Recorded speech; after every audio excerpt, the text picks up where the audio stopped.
अंत को ध्यान में रखकर शुरू करें, अंत को ध्यान में रख करके उस समय की याद करें जब हम मृत्युशैया में होंगे। कुछ लोगों को देखे होंगे आप लोग, कईयों को इस उम्र में, जितनी आप लोगों की उम्र है इसमें तो कईयों को देखे होंगे मरती बेला।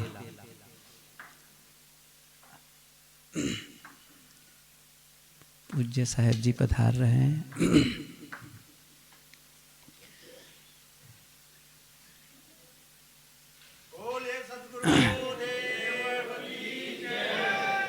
साहब बंदगी बढ़िया, धन्यवाद।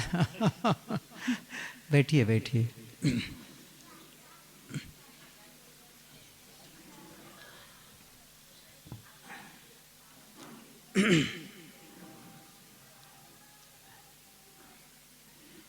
कभी कभी अस्पताल वाले भी कह देते हैं ले जाओ घर में सेवा करो, अब यहाँ इलाज नहीं हो पाएगा, क्योंकि अब अवस्था इतनी अधिक हो गई है, बीमारी इतनी बढ़ गई है, अब इसे यहाँ इलाज करके बचाया नहीं जा सकता है, तो घर ले आते हैं। और डॉक्टर कहते हैं कि भाई ये 1 दिन का मेहमान है या 2 दिन का मेहमान है, ऐसा बोल देते हैं। ले आते हैं, लिटा देते हैं, तब उनके परिवार के लोग इकट्ठे हो जाते हैं। अब जाने वाले हैं, उनके मित्र, उनके रिश्तेदार आ जाते हैं और घेर कर खड़े हो जाते हैं और आपस में क्या चर्चा करते हैं, या बैठे भी हों, उनको घेर के न भी खड़े हों तो बैठे हों, और बात करते हैं कि भैया बस कुछ घंटे का मेहमान और है, किए होंगे कुछ घंटे का मेहमान और है। और जो आदमी मर रहा है, या कहना चाहिए कि बस अंतिम मरणासन्न, आसन्न, मौत निकट, गुरुदेव जी कहा करते हैं ना, करेबुल मौत, तो बहुत उसको भी महसूस होने लगा है बस अब मरने वाला हूँ। कल्पना करिए उसकी जगह मैं हूँ, मेरा वो समय अंत का आ गया है, तब मैं क्या महसूस करूं, मेरे मन में कौन से विचार चलना चाहिए, मैं क्या उस समय महसूस करूं, ये जरा सोच लीजिए अभी से कि उस अंत की दशा में मेरी मानसिक दशा कैसी होनी चाहिए।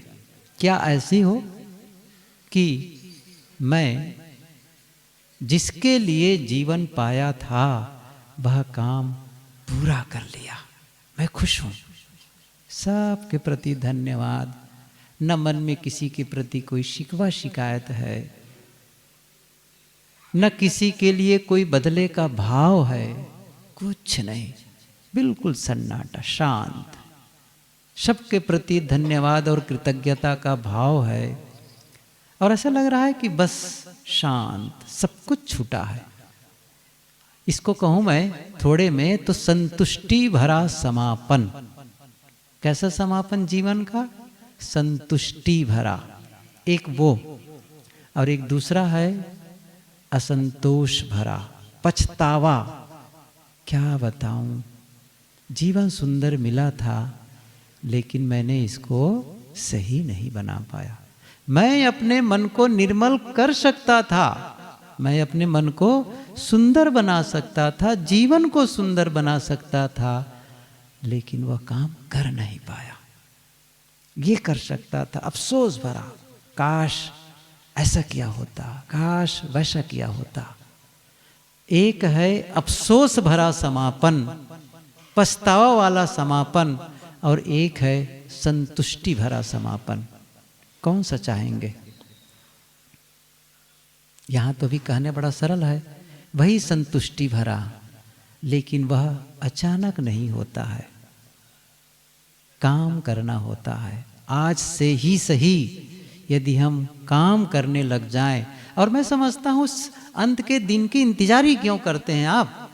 रोज तो अंत है, जब आप और हम बिस्तर पर जाएं, रात में सोते समय क्या महसूस करते हैं? ऐसा महसूस होता है आज का दिन बहुत अच्छा बीता, जो मुझे करना चाहिए था आज वो मैंने किया, मैंने अपने जीवन का जो समय था ना उसका सही उपयोग किया, सही उपयोग किया। ये जो संतुष्टि डे बाय डे, या कहना चाहिए हर रात्रि में हम करते हैं, वही सबका तो जोड़ करके अंत आएगा, रिजल्ट कहाँ से अलग से आ जाएगा। तो हमें रोज चेक कर लेना चाहिए आज का दिन कैसा रहा।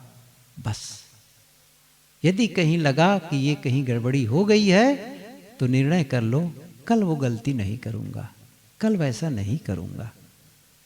ये जो धीरे धीरे करके अपने आप का सुधार करते जाते हैं ना, तब जा कर के जीवन में वो अंत में जो हम चाहते हैं जैसा रिजल्ट वो मिलेगा।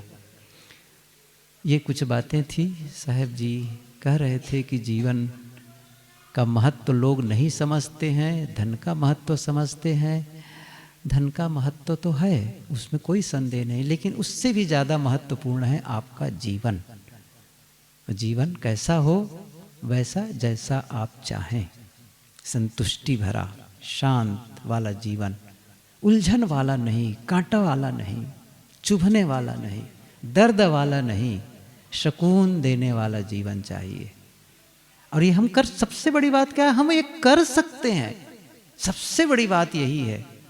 ऐसा नहीं कि इसके लिए किसी दूसरे के भरोसे रहना है। ठीक है, आपको गाइडलाइन की ज़रूरत है, एक सही निर्देश की ज़रूरत है, वो संत जन बता रहे हैं, बस उस पथ पर चलते जाना है।